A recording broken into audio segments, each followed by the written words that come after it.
Bueno, primero me enamoré del vino y después me fui a Perú, ¿no?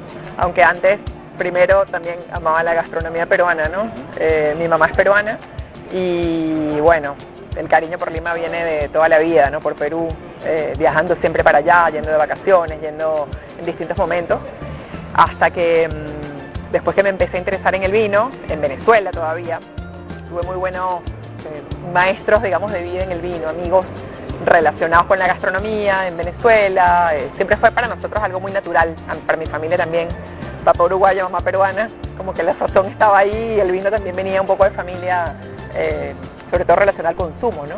Y bueno, siempre me fui acercando cada vez más desde el punto de vista de comunicaciones, como periodista. En Venezuela trabajé en distintos medios, radio, hice algunas cosas también un poco cerca de televisión y revistas y todo esto.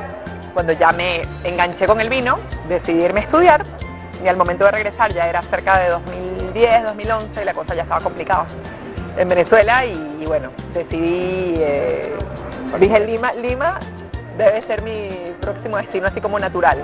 Y en el fondo siempre había pensado que viviría ahí por lo menos un tiempo, ¿no? Y han sido 6 años intensivos, interesantes, de mucho aprendizaje y bueno, que también me ha abierto una cantidad de posibilidades, sobre todo, como dices, en relación con la gastronomía y el vino, ¿no? Y muy de cerca con el vino argentino. Antes de vivir en Lima, no estaba tan conectada con el vino argentino, ¿no? Yo venía de vivir 2 años en Europa, entonces era como allá obviamente descubrir otro mundo, que cuando uno está de este lado no lo aprecias mucho o no lo entiendes realmente, ¿no? Y cuando llegué a Lima, de pronto sentí que todo era Malbec, me sentí como invadida por un momento que yo decía, bueno, pero ¿y esto? Y de hecho escribí una nota en Poder, en la columna, que así es como nace Palabra de Vino en la revista Poder, que yo hablaba de la malbecización, ¿no? En Perú. Entonces, por un momento lo sentí como muy intenso, ¿no? O sea, y es algo que sigue pasando porque Argentina sigue siendo el primer país en cuanto a importación de vino en Perú, es lo que la gente más consume, lo que más quieren, lo que mejor entienden. Entonces, pero con el tiempo me fui dando cuenta de que obviamente no es solo Malbec, el vino argentino, después de venir ya varias veces, he tenido un acercamiento con muchos de los productores, con las bodegas, con las distintas zonas, y lo aprecio mucho porque siento que ha cambiado, sobre todo en estos últimos 6 años, todo lo que llega a Perú. Es una diversidad bastante amplia.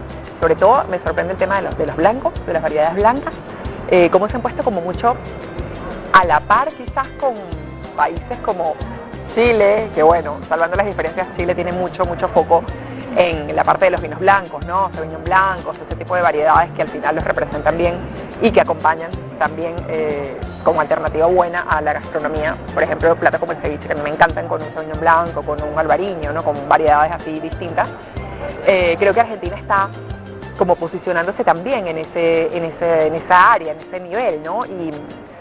Y bueno, y que el tema del Malbec no sea solo para las carnes, ¿no? En Perú también hay mucho consumo, cuando la gente no come comida peruana, ¿no? Porque obviamente hay una gran cercanía y preferencia por lo local, adoran la carne. Entonces, los restaurantes de carne en Lima son de cena y todo está muy relacionado con el Malbec. O sea, ahí es imposible que te falte una botella de Malbec, ¿no? Yo creo que ahí se consume muchísimo. Yo creo que es con el vino, con los vinos con los que está más cercana. O sea, son los que más han hecho actividades, porque además es como una fusión natural, que Perú y Argentina se llevan muy bien, se quieren mucho, ¿no? Y los cocineros, como tú bien dices, en el caso de Gastón hay como mucha cercanía con la familia Zucardi, también con Alejandro Vigil, pero bueno, con Zucardi ya, exacto, han desarrollado este vino, tienen algunos proyectos por ahí juntos, ¿no?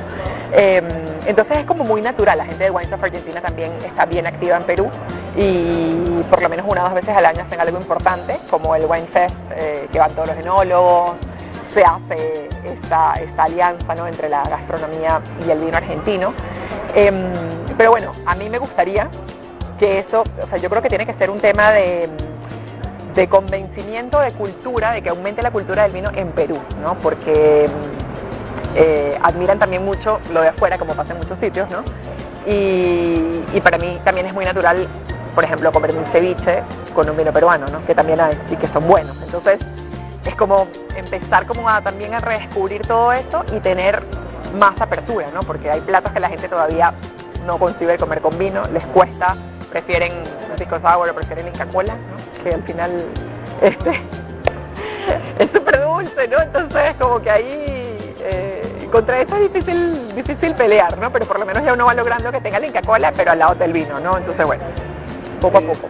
Yo creo que no hay que dejarlo de lado en ningún momento, porque sin duda es emblema, ¿no? Es la bandera, es lo que de alguna manera el buen trabajo, o sea, la parte positiva es que les ha dado como un lugar súper ganado y súper, sí, como muy fuerte dentro del mundo en general, ¿no? Hoy hablábamos, por ejemplo, bueno, en este viaje hemos comentado un poco sobre esas diferencias entre la Côte y el Malbec, cuál es el aporte que ha hecho en este caso Argentina ahora a la zona de Cahors, que bueno, hay que decirlo, o sea, antes en Francia la Côte era considerada una uva un poco como no de tanta calidad, ¿no? Que hacía un vino muy duro. Entonces el Malbec argentino le ha dado como un resalte ahora y una oportunidad a abrir lugares y zonas que tal vez la gente ya no se ha apostado por eso, ¿no? Entonces sí creo que el Malbec debe permanecer. Creo que el trabajo que están haciendo la mayoría de las bodegas de los productores es impecable, incluso los grandes están haciendo cambios para un estilo más fresco de Malbec, para esta apuesta por irse a zonas más altas, Valle de Úcolo, todo lo que es Gualtallarí, Altamira, Vistaflores, San Pablo, he probado unos Malbec de San Pablo que me han encantado, pero se está abriendo, por supuesto que se está abriendo y se ve. A mí me gusta, por ejemplo, el Cabernet Sauvignon, creo que se da muy bien, el Cabernet Franc también.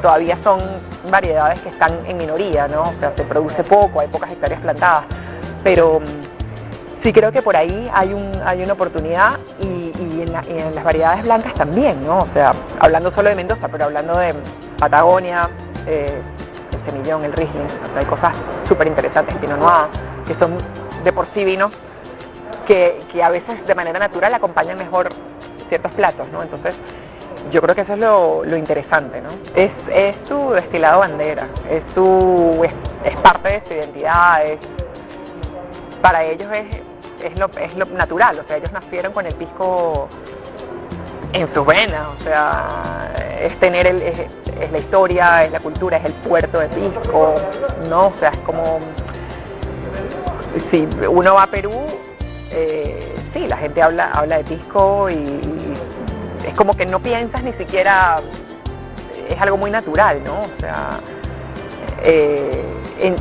siento que el tema con Chile es que allá le han dado más publicidad, de alguna manera se ha movido más. Los chilenos hay que reconocerlo, son muy buenos en toda la parte de marketing, de trabajo en exportación, entonces han hecho un trabajo muy interesante en ese sentido. Pero siento que Perú, hasta que nos surgió un poco como este entredicho, ¿no? Que no es poca cosa, con Chile, Perú ni pensaba en eso porque claro, para ellos es como parte de, ¿no? Parte de su identidad, pero sí creo que dejaron una pequeña brecha como para que pasara lo que pasó, ¿no? Para que Chile entre, lo registre la marca. Entonces realmente es un